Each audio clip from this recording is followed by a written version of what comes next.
அனைவருக்கும் வணக்கம். நான் படித்து ரசித்த கதையை நீங்களும் படித்து கேட்டு மகிழுங்கள். கதை பிடித்திருந்தால் அனைவருக்கும் பகிருங்கள். அவன் வீட்டிற்குள் நுழையும் போது சரியாக மணி 6. அப்பொழுதுதான் கருகரு என்று இருட்டிக் கொண்டிருந்தது. வாசலில் செருப்பை கழற்றி போட்டுக்கொண்டே ராஜி ராஜி என்று உரத்த குரலில் கூப்பிட்டான். இதோ வந்துட்டேன் என்று உள்ளே இருந்து குரல் கொடுத்தாள் அவன் மனைவி. உன்னை யாரும் இப்போ வர சொல்லல. வெளிச்சத்திலேயே உன் முகம் சரியாக தெரியாது. இந்த இருட்டில் கேட்கவே வேண்டாம். சரி சரி, சீக்கிரம் விளக்க ஏற்று. வீடு எல்லாம் ஒரேடியாக இருண்டு கிடக்கு என்று சிடுசிடுத்துக் கொண்டே வலது காலில் இருந்த செருப்பை கழற்றி பட்டென்று தரையில் வீசினான் ராகவன். அவன் சொல்லி முடித்து சாய்வு நாற்காலியில் சாய்ந்த பொழுது குத்துவிளக்கின் ஒளி பளிச்சிட்டது. விளக்கை ஏற்றிவிட்டு ராகவனை வரவேற்றாள் ராஜி. இதில் எல்லாம் ஒன்றும் குறைச்சல் இல்லை. ஒவ்வொரு காரியத்திற்கும் சொல்லி சொல்லி ஆக வேண்டியிருக்கிறது என்று என்னவோ வாய்க்குள்ளாகவே முணுமுணுத்து கொண்டான் அவன். அவன் அப்படி முணுமுணுக்கும் போது ராஜியின் முகம் எப்படி சுருங்கி போனது என்பதை அந்த விளக்கு ஒளியில் கூட அவன் பார்க்கவில்லை. இவள் முகத்தை அவன் ஏறிட்டு பார்த்தால்தானே. உள்ளே போய் கை கால் கழுவி விட்டு ஊஞ்சலில் வந்து உட்கார்ந்தான் அவன்.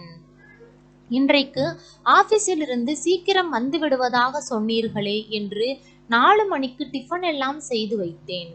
எல்லாம் ஆறி போயிருக்கிறது. இப்போது ஏதாவது சாப்பிடுகிறீர்களா அல்லது காஃபி மட்டும் கலந்து தரட்டுமா என்று அவன் அருகில் வந்து நின்று பரிவுடன் கேட்டாள் ராஜி. அவன் எகத்தாளமாக சிரித்தான். ஆமாம், இப்போதான் காஃபி சாப்பிடுற வேலையா? நான் 4 மணிக்கு ஆபீஸ் கேண்டீன்ல காஃபி எல்லாம் சாப்பிட்டாச்சு. இப்போது சாப்பாடை முடிச்சிட்டு போய் படுத்து கொள்ள வேண்டும்.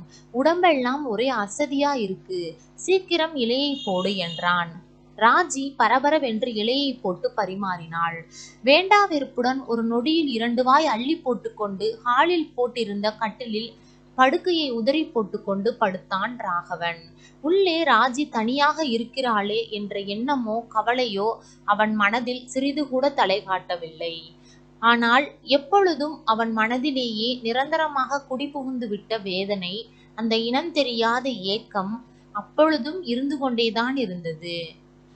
இந்த கட்டிலில் அப்பொழுது அவனுடைய அருமை தாய் மரணத்தை எதிர்நோக்கி படுத்த படுக்கையாக கிடந்தாள். ராகவன் உள்ளூர் ஹைஸ்கூல் உத்தியோகம் பார்க்க ஆரம்பித்து அப்பொழுது 1 வருடம் ஆகியிருந்தது. வேலையில் சேர்ந்து அதிக நாள் ஆகாததால் அவனால் ஒரேடியாக லீவு எடுத்துக்கொண்டு நோயுற்றி கிடக்கும் தாயின் அருகில் இருந்து கவனித்துக் கொள்ள முடியவில்லை. இரவு நேரத்தில் 10-11 மணி வரை அன்னையின் அருகில் உட்கார்ந்து கொண்டு அவளுக்கு ஆறுதலாக ஏதாவது சொல்லிக் கொண்டிருப்பான்.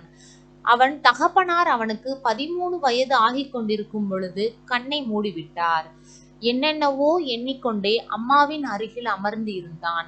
அவன் அடிக்கடி அவன் தாய் இருமும் பொழுதெல்லாம் கனிவுடன் அவள் முகத்தை உற்று பார்ப்பான். பிறகு தன் வாழ்வை நினைத்து அவதிப்படத் தொடங்கி விடுவான். டான் டான் என்று சுவர்க்கடிகாரம் 12 மணி அடித்தது. கொட்டாவி விட்டுக்கொண்டே தாயின் பக்கம் தன் பார்வையை திருப்பினான். அவள் எட்டி வந்த இருமலை எதிர்த்து அடக்கிக் கொண்டு ராகவா என்று மெதுவாக அழைத்தாள். என்ன அம்மா, மணி 12 போகிறதே, இன்னும் நீ படுத்து கொள்ளவில்லையா? அவள் குரல் கரகரத்து கொண்டிருந்தது. தொண்டையை கனைத்து சரிபடுத்தி கொண்டாள். பகலெல்லாம் தனியே இந்த விட்டத்தையே பார்த்து கொண்டு படுத்திருக்கிறாய். இப்பொழுதுதானே எனக்கு நேரம் கிடைத்திருக்கிறது. கொஞ்ச நேரம் உட்கார்ந்திருந்தால் என்ன? இந்த உடம்பு அழிந்தா போய்விடும் என்றான் ராகவன். பகலிலே எல்லாம் எனக்கு இப்போ துணை இருக்குடா அப்பா.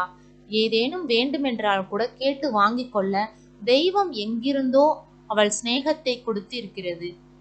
யாரை அம்மா? அந்த சிடுமூஞ்சி கிழவியை தானே சொல்கிறாய் என்று இடைமறித்து கேட்டான் ராகவன். இல்லை, அவள்தான் சமையலானதுமே வம்புக்கு கிளம்பி விடுகிறாளே. என்னை கவனிக்க அவளுக்கு ஏது நேரம்? 4வது வீட்டில் புதுசா குடி வந்திருக்கிறார்களே, அவர்கள் வீட்டு பெண்தான் எனக்கு துணையாக ஏதாவது படித்து காட்டி கஞ்சி எடுத்து கொடுத்து எல்லாம் செய்கிறாள். நல்ல குணம். அந்த பெண்ணின் அம்மாவை எனக்கு ரொம்ப நாளைக்கு முன்னாடியே தெரியும். உங்க அப்பா புதுக்கோட்டையிலே இருக்கிற போது அவர்களும் நம் வீட்டுக்கு அடுத்த வீட்டில்தான் குடியிருந்தார்கள்.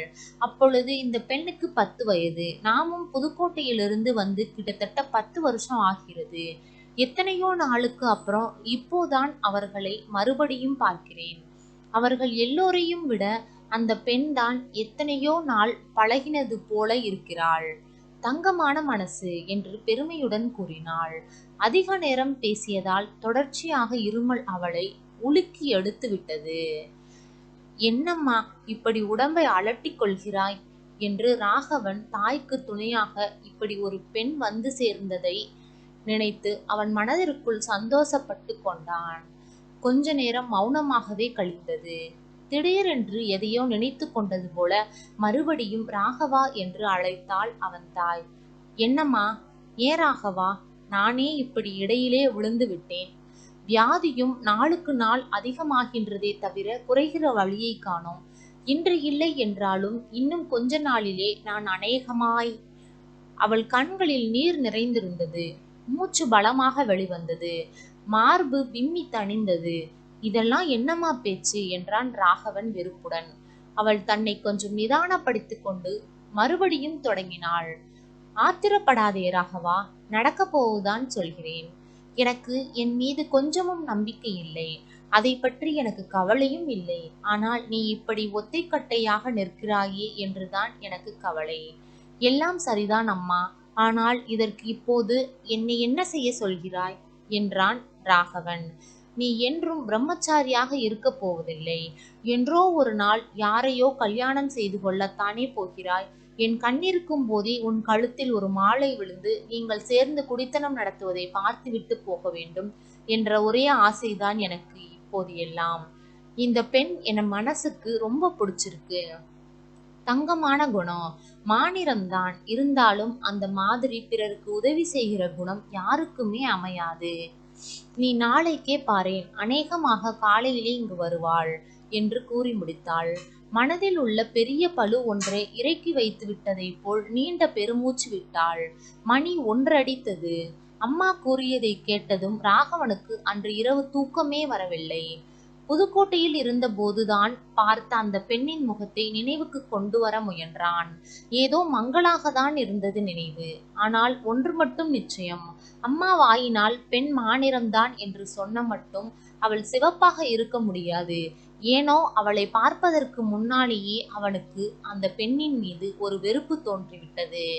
மறுநாள் காலையில் சாய்வு நாற்காலியில் படுத்துக்கொண்டு ஏதோ ஒரு புத்தகத்தை புரட்டி கொண்டிருந்தான். வளையல் சத்தம் கேட்டு நிமிர்ந்து பார்த்தான்.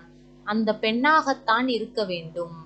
அவள் நிமிர்ந்த போது அவனும் இவளை பார்த்தான். உடனே தலையை கீழே தாழ்த்தி கொண்டு விட்டாள் அவள். ராகவன் பல்லை கடித்து கொண்டான். அவன் அப்படி செய்தது ஏன் என்பது அவனுக்கே தெரியாது. அம்மா சொன்னது போல் அவள் மாநிறம்தான். அழகாக இல்லாவிட்டாலும் முகத்தில் களை இருந்தது. ஆனால் அவன் கண்களுக்கு அதெல்லாம் தென்படவே இல்லை. அன்று இரவு ராகவனை பார்த்து அவள் தாய், அந்த பெண்ணை உனக்கு பிடித்து விட்டது என்பதை நான் அப்போதே தெரிந்து கொண்டு விட்டேன் என்றாள் அவள். எனக்கு அவளை கொஞ்சமும் பிடிக்கவில்லை என்று தான் சொல்ல நினைத்தான் ராகவன். ஆனால் அப்படி சொல்லி தன் தாயின் ஆசையை கெடுக்க மனசு இல்லை. ஆகவே வெறுமனே மௌனம் சாதித்தான். அந்த மௌனம் அந்த பெண்ணுக்கும் அவனுக்கும் கல்யாணத்தை முடித்துவிட்டுதான் விலகப் போகிறது என்பதை அவன் அப்போது உணரவில்லை. கடைசியில் காலம் செய்த கோலம், அந்த பெண் ராகவனின் மனைவியானாள். தன் ஆசை நிறைவேறியதும் தன் பொறுப்பும் முடிந்துவிட்டது என்று எண்ணியோ என்னவோ ராகவனின் தாய் கண்ணை மூடிவிட்டாள். அப்புறம்தான் ஆரம்பமாயிற்று ராகவனின் அவல வாழ்வு.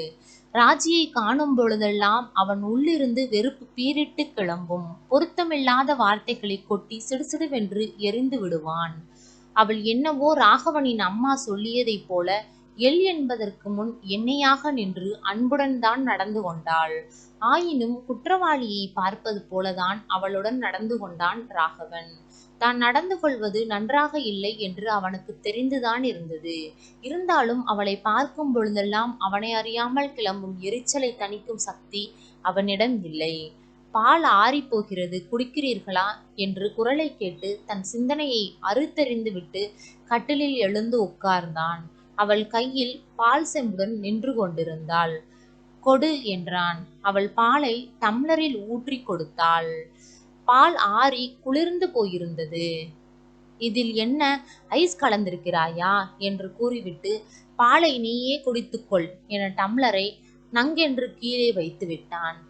அவள் மிரண்டாள். கண்கள் கலங்கின. 2 தரம் வந்து பார்த்தேன். கண்ணை மூடிக்கொண்டு படுத்து கொண்டு இருந்தீர்கள்.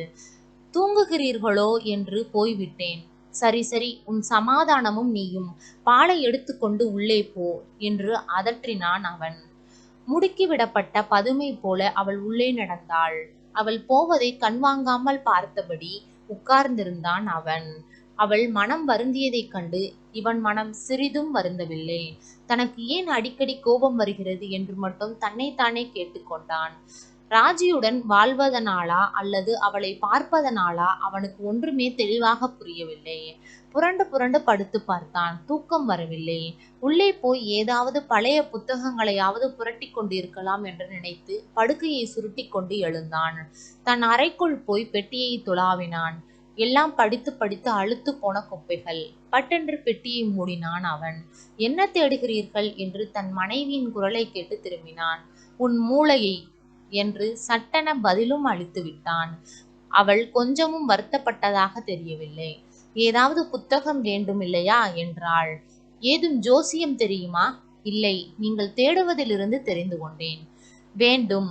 ஏதாவது வைத்திருக்கிறாயா? என் பெட்டியை நீங்கள் பார்த்ததே இல்லையா? நிறைய இருக்கிறதே. என்ன இருக்கிறது? குப்பையா? நல்ல புத்தகங்கள். சரி, நான் பார்த்து கொள்கிறேன். அவள் போய் படுத்து கொண்டாள். அவன் முதலாக அவள் பெட்டியை அன்றுதான் திறந்தான். வரிசையாக அதிலே நாவல்களும் ஏராளமான கதைகளும் நிறைய இருந்தன. அவள் இவ்வளவு புத்தகங்கள் படிக்கிறாளா என்று எண்ணி அவன் வியந்தான். ஒவ்வொன்றாக அவன் புரட்டி கொண்டே இருக்கையில் நீண்ட கவர் ஒன்று அவன் கண்ணில் பட்டது. அதை வெளியே எடுத்தான். அதனுள் அவள் பெயருக்கு வந்திருந்த பல கடிதங்கள் இருந்தன. எல்லாம் அநேகமாக ஒரே கையெழுத்து. அவன் முதல் கடிதத்தை பிரித்து பார்த்தான். அதில் பின்வருமாறு எழுதப்பட்டிருந்தது. அன்புள்ள ராஜி, உன் கடிதம் கிடைத்தது. எனக்கு ஒரே ஆச்சரியமாக இருக்கிறது. பள்ளிக்கூட வாத்தியார்களை கண்டாலே முன்பெல்லாம் உனக்கு கொஞ்சம் கூட பிடிக்காது. இந்த வாத்தியார் ராகவன் மட்டும் எப்படி விதிவிலக்கானார்?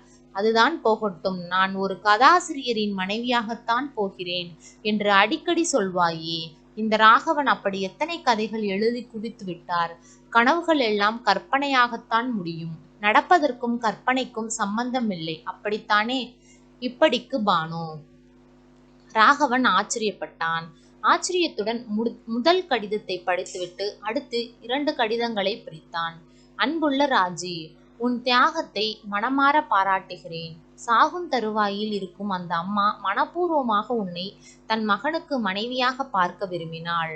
அவரிடம் உனக்கு விருப்போ வெறுப்போ இல்லாமல் இருந்தும் அந்த நொந்த மனதின் இந்த சிறிய ஆசையை நிறைவேற்றினால் என்ன என்ற எண்ணத்துடன் அவரை மணந்தது பற்றி வியப்படைகிறேன். வாழ்க்கையில் ஒவ்வொன்றும் இப்படி ஏதோ ஒரு சிறிய விதையில்தான் பிறக்கிறது. உன் வாழ்வில் இன்பம் மலரட்டும். இப்படிக்கு பானு. அடுத்த கடிதத்தில், அன்புள்ள ராஜி, ராகவன் உன்னிடம் அன்பாக இல்லை என்பதை அறிந்ததும் என் நெஞ்சு புண்ணாகிறது. ஆயினும் அவர் என்னை எவ்வளவு வெறுக்கிறாரோ அவ்வளவு அன்பு அவர் மீது பெருகிவிட்டது. இந்த நிலையே அவர் மனதையும் மாற்றிவிடலாம் என்ற உன் உயர்ந்த எண்ணம் பழிக்கட்டும். ராகவனும் ராஜியும் மனமொத்த தம்பதிகளாக வாழ வேண்டும் என்பதுதான் என் பிரார்த்தனை. இப்படிக்கு பானு. கடிதங்களை மறுபடியும் படித்தான். ராகவன், என் வெறுப்பே அவளுக்கு என் மீது அன்பை வளர்க்கிறதா?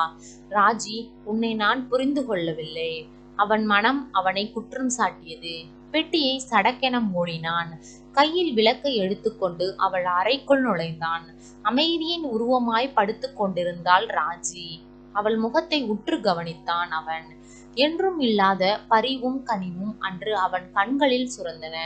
சட்டென்று கண்ணை விழித்து கொண்டாள் ராஜி. இன்னும் நீங்கள் தூங்கவில்லை என்று படபடத்து கொண்டே எழுந்து உட்கார்ந்தாள் அவள். ராஜி, நீ என் ராஜி, நான் குருடன் என்று என்னென்னவோ குளறிக்கொண்டே அவள் கையை எடுத்து அன்புடன் தன் மீது வைத்து கொண்டான் அவன். என்றும் இல்லாத இந்த பரிவை கண்டு ராஜியின் கண்கள் மகிழ்ச்சியால் மலர்ந்தன. அன்றுதான் அவளை முதலாக பார்ப்பது போல் உற்று நோக்கினான் ராகவன். அவன் இதயத்திலே அப்பொழுதுதான் உண்மையில் ராஜியிடம் காதல் பிறந்தது. நன்றி. கதை பிடித்திருந்தால் லைக் பண்ணுங்க, ஷேர் பண்ணுங்க, சப்ஸ்கிரைப் பண்ணுங்க. உங்களுடைய கருத்துக்களை கமெண்ட் பாக்ஸில் தெரிவிக்கவும். தங்கள் ஆதரவிற்கு நன்றி.